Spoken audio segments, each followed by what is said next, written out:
እዙይ ድምጽ ራዲዮ ኤረናዩ ዕለታዊ ዜና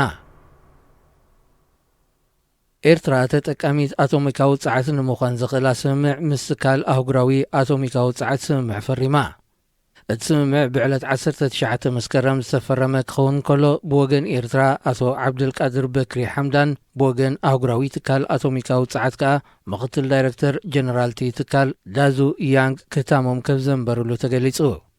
እዚ ካብ 2019 ክሳብ 2023 ዝጸንሕ ብካንትሪ ፕሮግራም ፍሬምወርክ ዝፍለጥ ስምምዕ ቴክኒካዊ ምትሕብባርን ኒውክሌራዊ ጸዓት ንምስግጋር ቀዳምነታት ዝግበኦም ጽላታት ኣብ ምልላይ ዝሕግዝ ከም ዝኾነ ወግዓዊ ልሳን ትካል ኣብ ዘርግሖ ሓበሬታ ኣፍሊጡ።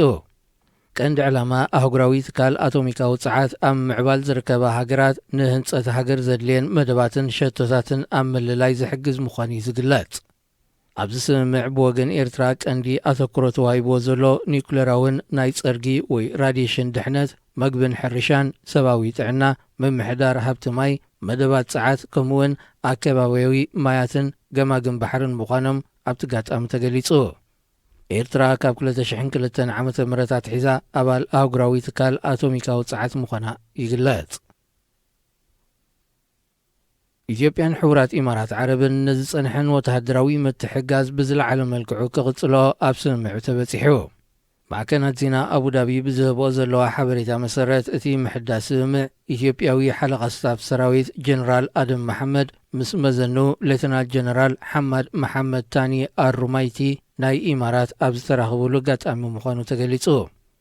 ኣብቲ ሓለቓ ስታፍ ሰራዊት ናይ ኢማራት ኣብ ኢትዮጵያ ዑደት ዘካይደሉ ዘሎ ጋጣሚ ክልቲኦም ወገናት ነቲ ዝጸንሐ ወተሃደራዊ ምትሕብባር ድሕሪ ምግምጋም ንዝቕጽል ዓመታት ብዝሓየለ መልክዑ ክዓዝዝ ከም ዘለዎ ኣብ ስምምዕ ምብጽሖም ይግለጽ።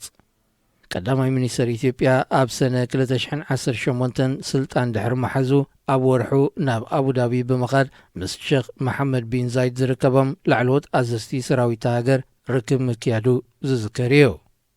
ኣብቲ እዋንቲ አቡዳቢ ንኢትዮጵያ ብመልክዕ ወፍርን ሓገዝን $3 ቢልዮን ክትለግስን ከላ ብውሕዱ $1 ቢልዮን ከዓ ኣብ ባንክታት ኢትዮጵያ ብምቕማጥ ንሕፅረት ናይ ወፃኢ ባጢራት ሃገር ከተቃልል ከም ዝተማባፅዐት ይዝከር። ንፕሬዚደንት ዓብደልፋታሕ አልሲሲ ስልጣኑ ክገድፍ ዝጽውዕ ሰላማዊ ሰልፊ ኣብ መላእ ግብፂ ተኻይዱ። እቲ ዓርቢ 20 መስከረም ድሕሪ ቀትሪ ዝተኻየደ ሰላማዊ ሰልፊ ኣብ ከተማታት ካይሮን ኣሌክሳንድርያን ዝርከበን ብዙሓት ከተማታት ግብፂ ኣብ ሓደ እዋን ተጀሚሩ። ብፍላይ ኣብ ኣደባባይ ተሕሪር ከተማ ካይሮ ዝተኣከቡ ሰልፈኛታት አልሲሲ ስልጣን ካግደፍ ህዝቢ ፍርሒ ወጊድካ ንመሰልካ ተላዓል ዝብሉ ጭርሖታት ብሰፊሑ የቃልሑ ከም ዝነበሩ ማዕከናት ዜና ዓለም ሓቢረን። ሓይልታት ጸጥታ መንግስቲ ናብ ከተማ ካይሮ ዝውሕዝ ዝነበረ ብዝሒ ህዝቢ ንምግታእ ብእዋኑ ኬላታት ዓጺሞ እኳ እንተነበሩ ህዝቢ ግና ንፕሬዚደንት ነበር ሑስኒ ሙባረክ ዝዓለወሉ ሜላ ብምጥቃም ድምፁ ብዓውታ ከስምዕ ከም ዝወዓለ ተፈሊጡ። ፖሊስ ከተማ ሰልፈኛታት ንምብታን ዘንብዕ ጋዝ ክጥቀሙ ከለዉ ሓያሎ መንእሰያት ከዓ ኣብ ትሕቲ ቀይዲ ኣትዮም ከም ዘለዉ ይግለጽ። ተጣበቕቲ መሰላት ሃገር ሓደ ጋዜጠኛ ዝርከቦም 4 ሰባት ከም ዝተቐየዱ ክገልጹ ከለዉ ኣጃንስ ፍራንስ ፕረስ ብወገኑ ካብ ኣዘዝቲ ጸጥታ ዝረኸብክዎ ሓበሬታ ዝበሎ ቁፅሪ ውስራት ልዕሊ 74 ከም ዝኾነ ኣፍሊጡ። ልሳን መንግስቲ ዝኾና ማዕከናት ዜናት ሃገር ነቲ ሰላማዊ ሰልፊ ብዝምልከት ዝኾነ ሸፈነ ይሃባን። መንግስቲ እውን ብወገኑ ዝኾነ ወግዓዊ መግለፂ ይሃብን ዘሎ።